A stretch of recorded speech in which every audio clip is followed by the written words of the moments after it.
ഇന്ന് രാവിലെ നടയെ തിരിച്ചതിന് ശേഷം അടുക്കളയിലും ആധാരം കൂടെ തിരിവെച്ചിട്ടാണോ ഞാൻ അടപ്പ് കത്തിക്കാം. അപ്പോൾ ഇന്ന് ഇഡലിയാണ്. ഇഡലിയുടെ കൂടെ ലോകത്തിലെ ഏറ്റവും ടേസ്റ്റുള്ള ചട്നി നാട്ടോട് ഇപ്പോൾ എൻ്റെ തക്കാളി ചട്നിയാണ് പറയുന്നത്. തക്കാളി ചട്നി ആയിരുന്നു ഇന്ന്. എൻ്റെ ദൈവമേ, അതാണ് എമ്മിക്കുട്ടി കഴിക്കത്തില്ല. എമ്മിക്കുട്ടി കഴിക്കത്തില്ലെന്നല്ല, കഴിക്കും, പക്ഷേ അത്ര വലിയ താല്പര്യമൊന്നുമില്ല. അതിനുശേഷം ഒരു ഉച്ചയ്ക്ക് മുന്നേ ഞങ്ങൾ ഫാൻ സ്റ്റോറിൽ പോയി ഒരു ലിപ് ലൈനറൊക്കെ വാങ്ങാനുണ്ടായിരുന്നു. അതൊക്കെ വാങ്ങി തിരിച്ചെത്തിയപ്പോഴേക്കും ഭയങ്കര വിശപ്പായിരുന്നു എല്ലാവർക്കും. ഇന്നലത്തെ കറി തന്നെയാണ് ഇന്നത്തെ കറി, കൂരിക്കറി. പിന്നെ നമ്മുടെ പച്ചക്കാ മെഴുക്ക് പുരട്ടി ഉണ്ടായിരുന്നു.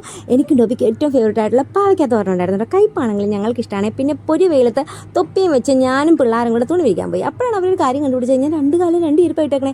അമ്മയ്ക്ക് ഇതൊക്കെ എങ്ങനെ പറ്റണം വന്നിട്ട് വരികണേ. എനിക്കിതൊക്കെ നിസ്സാര കാര്യമില്ല, നമുക്ക് എപ്പോഴും പറ്റണതായതൊക്കെ ഒരു ബോധമില്ലാണ്ട് ഇങ്ങനെ ഓടി നടക്കില്ലേ. അപ്പോൾ ഇങ്ങനെ പലതും പറ്റും. അതിന് ശേഷം താഴത്ത് വന്നിട്ട് കുറച്ച് നാരങ്ങ കുടിക്കാമെന്ന് വെച്ചപ്പോഴാണ് നമ്മുടെ ലെമൺ സ്ക്വീസർ ഏറ്റവും ഉപകാരപ്പെട്ടു കേട്ടോ. കുരുവൊക്കെ അതിനകത്ത് വരുന്നതുകൊണ്ടും പെട്ടെന്ന് തന്നെ ജ്യൂസ് പിഴിഞ്ഞെടുക്കാൻ പറ്റുന്നതുകൊണ്ടും വെറും 154 രൂപയ്ക്ക് ഞാൻ ഫ്ലിപ്കാർട്ടിൽ നിന്ന് മേടിച്ചാട്ടോ. ഇത് സൂപ്പർ സാധനമാണ്. അപ്പോൾ ഞാൻ വേറൊരു സാധനം കൂടി കണ്ടിട്ടുണ്ടായിരുന്നു കേട്ടോ. ഇതും എനിക്ക് അടിപൊളിയായിട്ട് തോന്നി. ഇതിനകത്ത് വെച്ച് പിഴിഞ്ഞെടുത്തതാ ഇതേപോലെ ചുമ്മാ ചണ്ടി മാത്രമേ ഉണ്ടാവത്തുള്ളൂ. അത്രയ്ക്ക് ജ്യൂസ് കിട്ടും കേട്ടോ. നടന്നീട്ടി സർബത്ത് ഭയങ്കര ടേസ്റ്റാണ്. ഞാനും കുടിച്ച് ടോപ്പിക്കും കൊടുത്തു. ലിങ്ക് ഇട്ടേക്കാം. നാളെ കാണാം.